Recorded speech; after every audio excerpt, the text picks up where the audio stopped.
ഞാൻ ഓർമ്മിക്കുന്നത് ഷിൻഡച്ചനെ ഞാൻ പഠിപ്പിച്ചിട്ടില്ലെങ്കിലും ഞാൻ ഹയർ സെക്കൻഡറിയിലുള്ളപ്പോൾ അച്ഛൻ ഹൈസ്കൂൾ തലത്തിലുണ്ടായിരുന്നു. പക്ഷെ ആ ബന്ധം കുടിലുമായി ഞങ്ങൾക്കുള്ള ആ ബന്ധം അച്ഛനെ ഞാൻ കാണുന്ന ഒരു പ്രത്യേകത. പള്ളിയുമായി ബന്ധപ്പെട്ട ഏത് ആവശ്യത്തിന് ഇവിടെ വരുമ്പോഴും അച്ഛൻ ലീവിൽ വന്നിട്ടുണ്ടെങ്കിൽ ഒരു പുഞ്ചിരിയുണ്ട്. ആ ചിരിയിലാണ് അച്ഛൻ്റെ എല്ലാ മുഖത്തും നിലനിൽക്കുന്നത്. പലതരത്തിൽ എത്രയോ ആൾക്കാരും എത്രയോ അച്ഛന്മാരുമായിട്ടൊക്കെ നമുക്ക് ബന്ധപ്പെടേണ്ടി വന്നിട്ടുണ്ട്. പക്ഷേ ആ സമീപനം സാറേ എന്ന് വിളിച്ചുകൊണ്ടുള്ള ആ പുഞ്ചിരി കാണുന്ന ആ ഒരു നോട്ടം, അതിൽ എന്നും എനിക്ക് അച്ഛനോടൊരു ബഹുമാനം തോന്നിയിട്ടുണ്ട്. കാരണം അദ്ദേഹത്തിന്റെ സമീപനം അതാണ്. കാരണം ഇവർക്ക് കിട്ടിയിരിക്കുന്ന ഫോർമേഷൻ. ഞാൻ മറ്റ് സ്ഥാപനത്തിൽ പ്രിൻസിപ്പളായിരുന്നപ്പോൾ തലശ്ശേരി അതിരൂപതയിൽ നിന്ന് പരീക്ഷ എഴുതിക്കുവാൻ വേണ്ടി ഡിഗ്രി പരീക്ഷയും +2 പരീക്ഷയും പ്രൈവറ്റായി പഠിച്ച് എഴുതിക്കുവാൻ വേണ്ടിയിട്ട് കുട്ടികളെ അവിടെ കൊണ്ടുവരുമായിരുന്നു.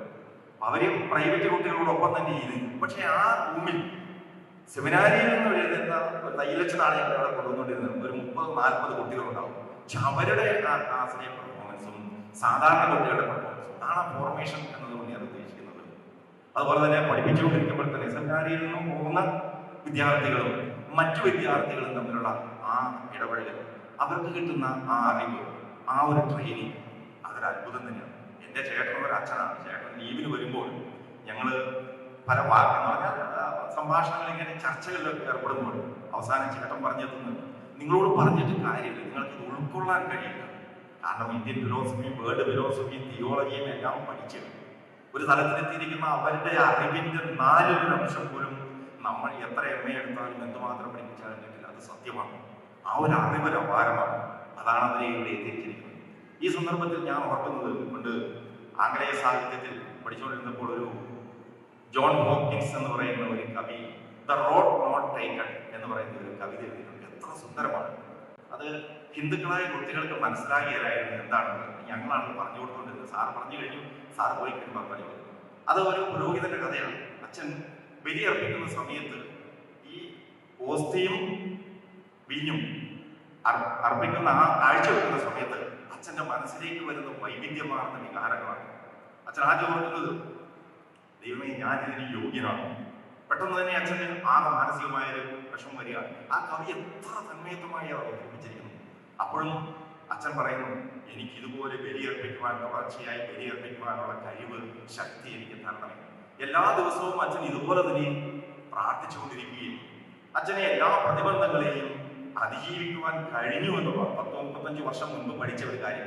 കുറെ നല്ല കാര്യം അവസാനം അച്ഛൻ മരിക്കുന്ന ഒരു അവസ്ഥയിൽ എത്തുമ്പോൾ അച്ഛനെ സഹായിക്കാൻ അച്ഛൻ്റെ ആ പ്രാർത്ഥനപരമായി മാലാഖമാരെല്ലാം അടുത്തു വന്ന് നിൽക്കുന്നതായിട്ടുള്ള ഒരു സുന്ദരമായ ഒരു കഥ ഇവിടെ പറഞ്ഞു വരുന്നത്.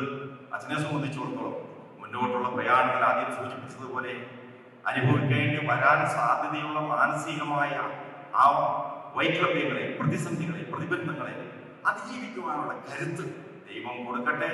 ആ കരുത്ത് കൊടുക്കുവാൻ നമുക്ക് അച്ഛന് വേണ്ടി പ്രാർത്ഥിക്കാൻ മാത്രമേ ഇടവക സമൂഹത്തിന് കഴിയും, ബന്ധുക്കൾക്കും സ്വന്തക്കാർക്കും കഴിയുമെന്ന് മാത്രം പറഞ്ഞുകൊണ്ട് ഒരാശംസ അച്ഛനോട് പറയണമെന്ന് എൻ്റെ ചേട്ടൻ പ്രത്യേകിച്ച് പറഞ്ഞു വിട്ടിട്ടുണ്ട്. അച്ഛൻ ചേട്ടനെ വിളിക്കാൻ എന്നെ ചുമതലപ്പെടുത്തിയിരുന്നു. പക്ഷേ ചേട്ടൻ വിദേശ രാജ്യ സന്ദർശനത്തിലേക്ക് ഒന്ന് പോയതാണ്. 6 മാസത്തേക്ക് കൊറോണ പിടിച്ച് ഓസ്ട്രിയ കുടുങ്ങിപ്പോയി. ഇന്നലെ എന്നോട് പറഞ്ഞു, തീർച്ചയായിട്ടും അച്ഛനോട് പറയണം, എൻ്റെ അഭിനന്ദനങ്ങൾ അറിയിക്കണം എന്ന് പറഞ്ഞിട്ടുണ്ട്. ചേട്ടന് വേണ്ടി അത് ഞാൻ അറിയിക്കുകയും ഒപ്പം ഈ ഇടവക സമൂഹത്തിന്റെ പേരിൽ എല്ലാവിധ അനുമോദനങ്ങളും ആശംസകളും അച്ഛന് നേരുകയും ചെയ്യും. ചുംബിച്ചു തീരാത്ത ഈ ബലിവേദി ഓർമ്മയാക്കി തിരുവേദിയാക്കി ദൈവപിതാവിൻ സവിധേ അണയാൻ സ്വർഗീയ ബലിയിൽ പങ്കുചേരാൻ പോവുകയാണു എൻ പ്രിയ വൈദികാ.